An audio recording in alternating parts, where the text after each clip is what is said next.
Hello student, देखिए प्रश्नावली 4.2 का पहला प्रश्न मान ज्ञात कीजिए और पहला का तीसरा है। यहाँ पर दिया है ऋण 1 की घात 5 है, फिर y का घात 7 है, इसको ये भाग का चिन्ह है, फिर ऋण 1 की घात 4 और y का घात 5। इसको हल करना है, बहुत ही सरल है। इसके पहले जिसका पहला और दूसरा सवाल हल किए हैं वैसे भी ये इसको भी हल कर सकते हैं, मात्र 2 मिनट में हल हो जाएगा। देखिए सबसे पहले इसको जस के तस लिख देते हैं। ऋण 1 की घात 5 है, फिर y की घात 7 है, भाग का चिन्ह है तो भाग का चिन्ह मतलब इसको बटे में लिख दो और इसको बाकी को नीचे लिख दो। ऋण 1 की घात 4 है और y की घात 5 है, ठीक है। तो इसको हल कैसे करेंगे, वही विधि है।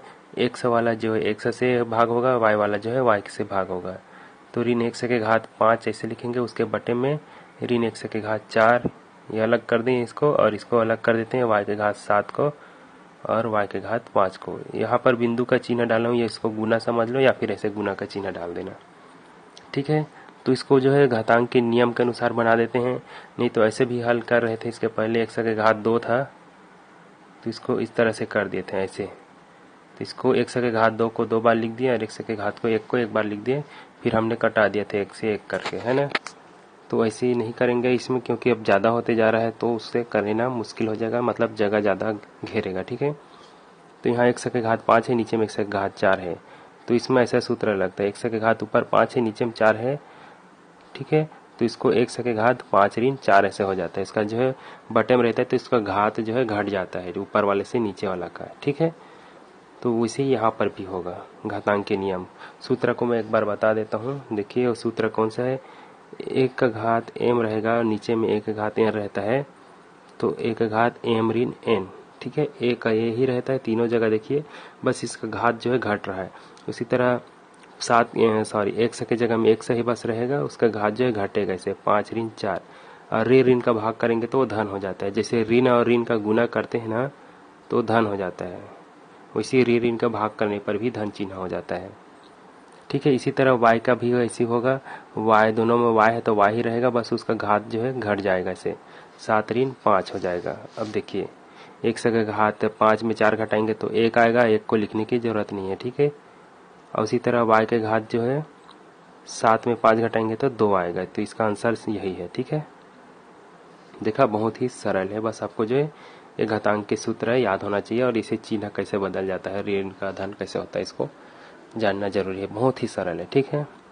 चलिए अब तीसरा के बाद इसका चौथा बनाते हैं। आप इसको नोट करना चाहे तो वीडियो को पॉज करके नोट कर लीजिए, मैं इसको मिटा देता हूँ, ठीक है। तो ये देखिए इसका चौथा प्रश्न है। यहाँ प्रश्न दिया है 32 1 का घात 4 b का घात 2 c और भाग ऋण 8 a b c, ठीक है।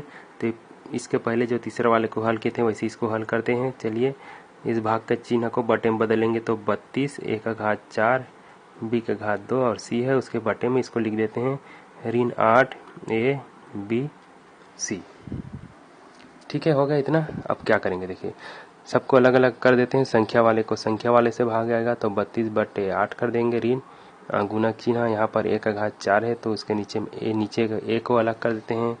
इसी तरह b का घात 2 है ऊपर में और नीचे में b है एक ठो, इसको अलग करो। ऊपर में c है, नीचे में भी c है एक। सब अपने अपने जाति के अनुसार से अलग अलग हो गए, ठीक है। a वाला a के साथ, b वाला b के साथ, c वाला c के साथ हो गया। अब देखिए इसको भाग दे सकते हैं। 32 को 8 से भाग देंगे तो 8 एकम 8, 8 दूनी 16, 8 तेईस 24, 8 चौक 32, 4 बार में भाग चला गया। ये ऊपर वाला धन है, नीचे वाला ऋण है, तो धन और ऋण का भाग ऋण हो गया, ठीक है। यहाँ पर क्या आएगा, देखिए इस नियम के अनुसार 1 का घात m है, नीचे में 1 का घात n है, तो जो है ऊपर वाले में नीचे घट जाता है। तो ऐसे यहाँ इसका कोई भी घात नहीं दिख रहा है नीचे वाले a का, तो कुछ भी नहीं है, उसको 1 माना जाता है ऐसे, ठीक है। इसका भी 1 है, इसका भी 1 है, समझो। तो a का घात क्या हो जाएगा, 4 में 1 घटाएंगे। उसी तरह b के साथ भी ऐसी होगा, ये सब गुना में है, ठीक है। गुना ऐसे बिंदु लगा देता हूँ। b का घात ऊपर में 2 है, नीचे में कुछ भी नहीं है तो 1 है। उसी तरह c के घात ऊपर नीचे में 1 है, तो या तो यहीं से आपको काट दो या फिर c का घात 1 ऋण 1 कर दो, ठीक है। तो आप चाहे तो यहाँ से काटना ज़्यादा सरल रहेगा, ठीक है, काट दो। ऐसे में 1 ऋण 1 करेंगे तो भी आएगा, 1 ऋण 1 कर देंगे घात, तो c का घात 0 होगा। 0 का मतलब 1 ही होता है, ठीक है। तो उतना नहीं बढ़ाते हैं, सीधा उसको काट देते हैं यहीं से, दोनों बराबर ऊपर नीचे। तो अब क्या हो जाएगा, ऋण हो जाएगा। ये ऋण a का घात 4 में 1 घटाएंगे तो 3 हो जाएगा, और b का घात 2 में 1 घटाएंगे तो 1 रहेगा। तो 1 को ऐसे लिखने की जरूरत नहीं पड़ेगा, ठीक है। बस b है ऐसे लिख दो, ऋण 4 a का घात 3 और b, ठीक है। यही इसका आंसर है। देखा, बहुत ही सरल है। इस तरह से इसको बनाया जाता है। दोनों प्रश्नों को हल कर दिया हमने 5 मिनट में। आपको समझाने में थोड़ा समय लग गया, आप लोग समझ जाएंगे तो बस 1-1 मिनट में भी इसको बना सकते हैं। वीडियो अच्छा लगा तो लाइक कर देना, और चैनल को अगर सब्सक्राइब नहीं किए तो प्लीज़ सब्सक्राइब कर देना। मिलते हैं नेक्स्ट वीडियो के साथ।